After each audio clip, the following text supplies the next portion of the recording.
In this tutorial, I will demonstrate the process of creating fringes using the Passap manual, and I will also introduce you to a more effective alternative. The instructions for the fringe are on page 74 in the manual. This is what the fringe looks like if you knit it exactly as shown in the diagram. This one is made the same way, but I doubled the number of the non-working needles in the middle. I will show you how to make a version that has a nice looking border. First, make sure the racking handle is in its lowest position. On the front bed, raise needles according to the diagram. I'm working on the left side of the machine just so you can have a better view of the racking handle. The more needles you leave out of working position, the longer the fringes will be. Place the edge springs on the last working needles. Now raise the needles on the back bed according to the diagram. For the fringe in the Passap manual, you have to arrange the needles as shown in the second diagram. Set both locks to N and the stitch size to 4.5.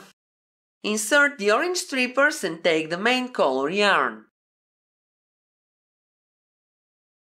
Now you have to make a racking cast on.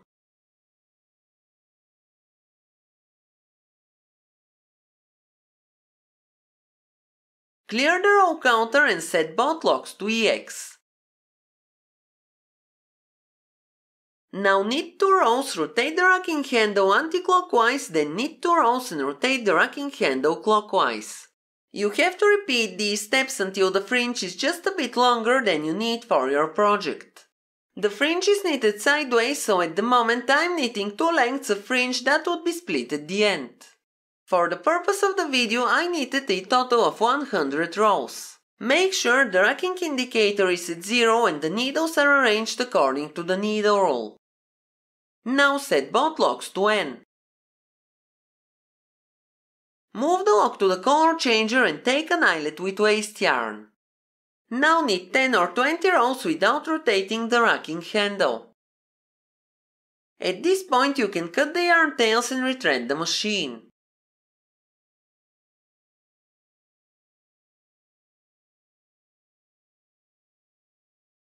Slide the lock to drop the fringe of the machine.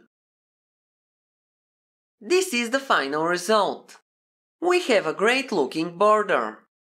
Now you can see it up close. To split the fringe, you can cut it in the middle. I will sew it to the garment first, then I will cut the excess on that side. To attach it, you just need to sew it. Make sure the fringe is longer than the side of your project. I have already sewed the fringe to the garment and now I will remove the excess. This will ensure you are cutting it in a straight line.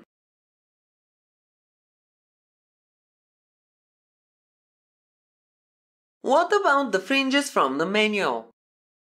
I already told you that you can make them any length and width you need.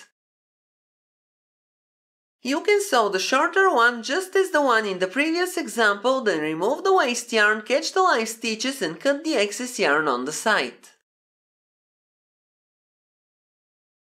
You can do the same with the other one, but you can also fold it in half and sew it to the edge of the garment to make the fringe richer. After the fringe is sewn, you have to cut it in half. This is what it looks like. And you can also see the first example. That's all for today. Have a nice day and see you in my next video.